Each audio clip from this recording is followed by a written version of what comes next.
बिल्कुल प्रधानमंत्री जी ने कहा कि भाई आप लोग सुझाव दीजिए सांसदों को या फीडबैक लीजिए लोगों से। कहा कि एक एक फॉर्म होता है 15-15 पेज का, लोगों को परेशानी होती है। हमने बहुत जगह सुधार किया भी है, लेकिन लोगों को कैसे मदद हो, कम से कम परेशानी हो, कैसे सिंप्लीफाई किया जाए चीज़ों को, उस पर आप लोग जमीन से जो फीडबैक है वो लेकर के सांसदों के लिए सुविधा है, अपने क्षेत्र से फीडबैक ले सकते हैं।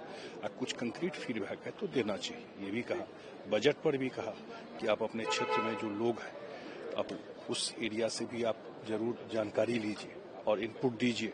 उस पर अगर कोई जो बजट आने वाला है उसमें कोई आपका सुझाव है, कोई फीडबैक है, तो वो जब जमीन से कोई बात आती है वो और वो अगर ठोस होता है तो वो एक्चुअल हम लास्ट माइल तक पहुंच पाते हैं लोगों को मदद करने के लिए। ये सब चीज़ें उन्होंने कही और खास करके बिहार के जीत पर उन्होंने पूरा एनडीए को बधाई दिया।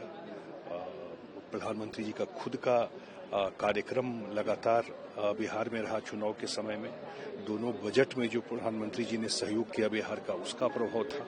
और चुनाव से पहले भी जो यात्रा करते रहे बिहार का लगातार, तो उसका भी एक बड़ा प्रभाव रहा। उनका बहुत बड़ा योगदान रहा जो रहा, इसलिए एनडीए के सारे साथियों ने उनका स्वागत भी किया इस कार्यक्रम। और उन्होंने नीतीश कुमार जी की भी चर्चा की प्रधानमंत्री जी ने, कि आज मैं उनको स्मरण कर रहा हूं कि जिस तरीके से इस पूरे चुनाव में अभियान में पूरे सबको लेकर के चले, उसी का रिजल्ट है जितना बड़ा मैंडेट हम लोगों को मिला है। एक इम्पॉर्टेंट बात उन्होंने और कही कि ये पूर्वोदय का बात मैं बोलता रहा हूं कि जब तक ईस्टर्न स्टेट का डेवलपमेंट नहीं होगा तब तक विकसित भारत का जो हम लोग बात कर रहे हैं नहीं होगा। बिहार के रिजल्ट ने उसका फाउंडेशन रख दिया। सर, इंडिगो की क्राइसिस जिस तरह से है, क्या ट्रांसपोर्ट कमिटी इंडिगो के मैनेजमेंट को कॉल करेगी? अभी हम लोग बात कर रहे हैं इस पर, लेकिन मेन है कि जो क्राइसिस है, और मंत्री जी का भी कल हाउस में जवाब आया है कि इस पर जो भी इनिशिएटिव लेना है वो उसके डिटेल में जा रहे हैं। सरकार ने नोटिस भी दिया है। जो उनका रिप्लाई कुछ आया है, शायद मैं अखबार में देख रहा तो उन्होंने कुछ और समय मांगा है।